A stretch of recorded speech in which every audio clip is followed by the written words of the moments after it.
Segundo o Ministério da Saúde, em 2023, os acidentes domésticos estiveram entre as maiores causas de mortes de crianças e adolescentes com idade entre 0 e 14 anos. Em cada dia do ano, 23 óbitos foram registrados em todo o país. No ano anterior, de 2022, foram 8.600 mortes no total. A maioria dos acidentes na infância são preveníveis com medidas simples, né? Então, para cada faixa etária, como é que a gente pode fazer para prevenir os acidentes? Cada faixa etária tem as suas peculiaridades da fase de desenvolvimento. Observar a faixa etária é a dica para tomar as medidas adequadas de prevenção. Quando a gente entende a fase do desenvolvimento infantil, a gente consegue se antecipar e, com isso, fazer as medidas de prevenção. Do nascimento aos 4 meses de idade, essa faixa etária ela é totalmente dependente do cuidador. Portanto, os acidentes que acontecem nessa faixa etária, elas são resultado de desatenção e descuido do cuidador adulto. Então, antes de qualquer coisa, criança não toma conta de criança. Quem tem que tomar conta de criança, supervisionar a criança, e essa faixa etária, como você perguntou, ela vai do nascimento até a adolescência. Nós somos responsáveis por supervisionar tanto crianças quanto adolescentes. Segundo dados da Sociedade Brasileira de Pediatria, morrem no Brasil todos os anos 3,6 mil crianças vítimas de afogamento ou atropelamento e outras 111 mil são hospitalizadas por quedas ou queimaduras. E a maior parte dessas ocorrências poderiam ter sido evitadas com prevenção e mais atenção por parte dos tutores. De 1 a 4 anos de idade, então, o que a gente tem que ficar atento justamente, ele quer explorar o ambiente. Então, esse ambiente tem que estar protegido. Então, cada espaço da casa, cada objeto, ele tem um risco potencial. E esse risco precisa ser reconhecido e eliminado para evitar o acidente. A gente pensou muito nos cuidados em casa para que não ocorressem acidentes, desde que a Olivia era um bebê e principalmente na fase em que ela começou a engatinhar e ter um pouco mais de autonomia em casa. Então, nós nos preocupamos em trancar algumas gavetas, né? E aí nós compramos algumas travas. Temos também algumas cantoneiras plásticas que dão para ser colocadas em mesas, em outros móveis, para impedir que a criança bata o corpo, a cabeça. Agora, com crianças mais velhas também, quando começa a fase de andar e de correr, também é um perigo bater em algumas pontas. Então, essas cantoneiras ajudaram bastante. Travas também de lixo, vaso sanitário. Em casa a gente tem alguns protetores de tomada, né, que dá para você colocar no plugzinho mesmo da tomada, e aí impede que a criança não só tente colocar os dedos, mas também outros objetos na tomada, o que seria muito mais perigoso por condução de corrente elétrica. As telas azuis não deveriam fazer parte dos primeiros anos de vida da criança. A questão da tela é um motivo de distração, tanto de adultos quanto de crianças, e que pode levar a um acidente.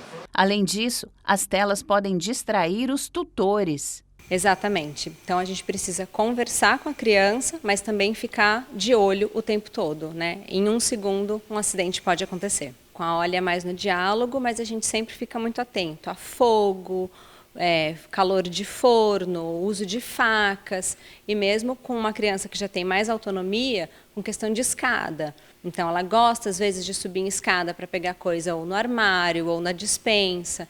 Então, a gente sempre orienta que chame, que peça ajuda para que não ocorra nenhum acidente, para que não caia da escada, por exemplo. Na geladeira, a gente também tem uma trava que ajuda que as crianças tenham acesso livre à geladeira, com o perigo de entrar, de tentar subir, escalar, subir em gavetas, ou mesmo ter acesso a alimentos e bebidas, né? Coisas que não são apropriadas para a idade das crianças. O fogão a gente sempre supervisiona para que ela não fique perto quando está sendo preparado alguns alimentos, né? Então que tenha acesso ao fogo.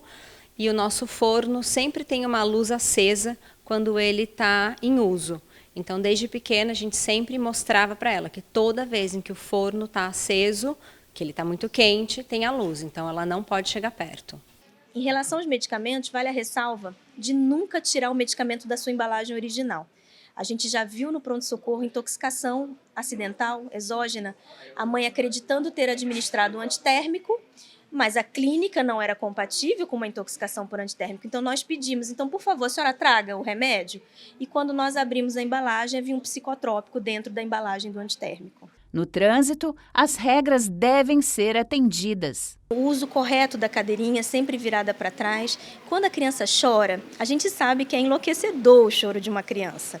Então, para o carro, estaciona o carro para acolher.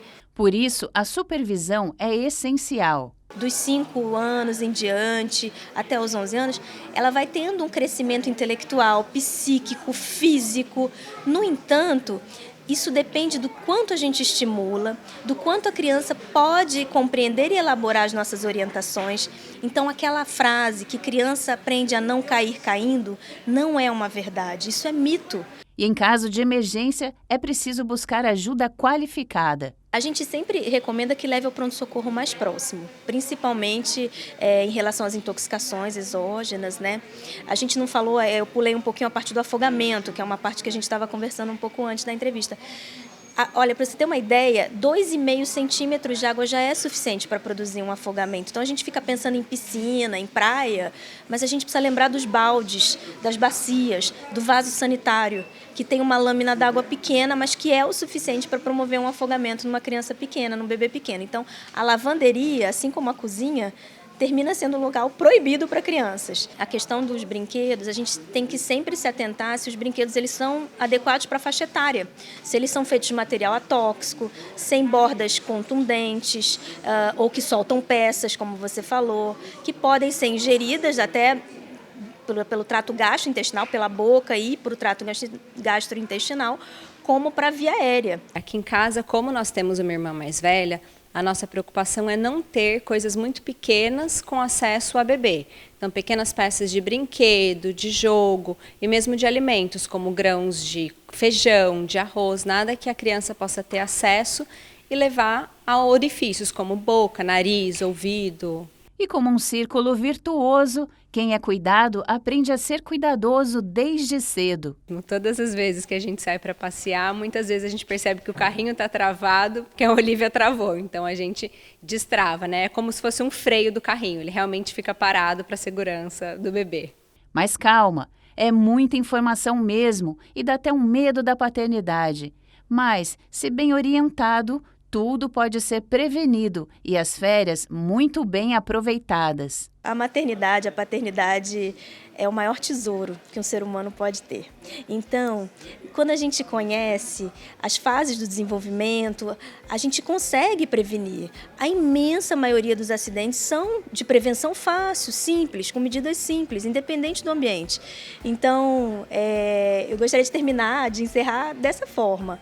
A infância é linda e a gente só precisa conhecê-la para que a gente a proteja adequadamente.